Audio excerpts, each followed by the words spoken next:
जो ओम प्रकाश राजभर जी कह रहे थे कि समाजवादी पार्टी की जब सरकार थी, प्रदेश में अराजकता थी, गुंडागिर्दी थी, युवाओं के नाम पर आने वाली नौकरी इससे पहले की योग्यता के आधार पर किसी को नहीं मिलती थी।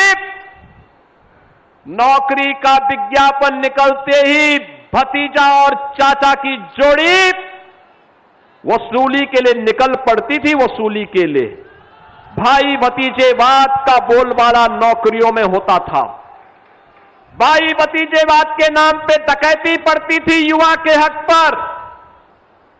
पैसे दे बगैर किसी को नौकरी नहीं मिल पाती थी और युवा योग्यता के बावजूद अपने आप को ठगा हुआ महसूस करता था। पठन पाठन का माहौल चौपट था।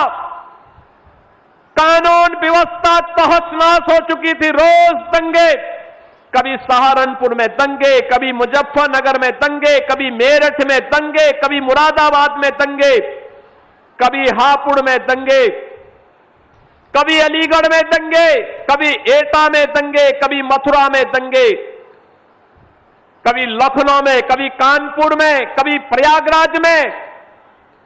इन्होंने दंगों के माध्यम से उत्तर प्रदेश का माहौल इतना खराब कर दिया था, इतना खराब कर दिया था, लोग उत्तर प्रदेश के नौजवान को देखना पसंद नहीं करते थे। नौजवान के सामने पहचान का संकट इन्होंने खड़ा किया। हस्तशिल्पी और कारीगर प्लान करने के लिए मजबूर हुआ था।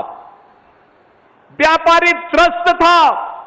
हर समाजवादी पार्टी का झंडा लिया हुआ समाजवादी पार्टी का कोई भी व्यक्ति जाता था, अवैध वसूली करता था।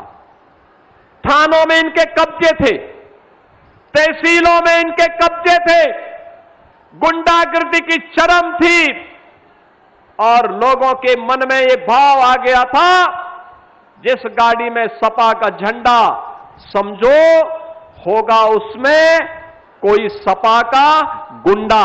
और ये गुंडागिर्दी की चरम प्रदेश के पहचान के लिए, नौजवानों की पहचान के लिए, अन्नदाता किसानों के सामने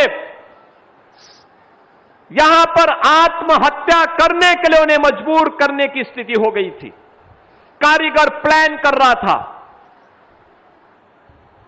बहनों और भाइयों, हर जिले में इन्होंने एक एक माफिया पाल लिया था।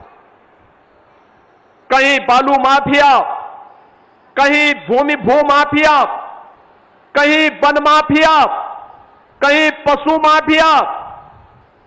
ये माफिया हर जिले में, पेशेवर माफिया।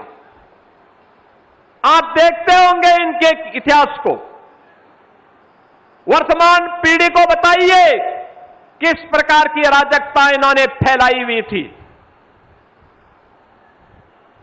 और आज माफिया मुक्त, गुंडा मुक्त, कर्फ्यू मुक्त उत्तर प्रदेश है।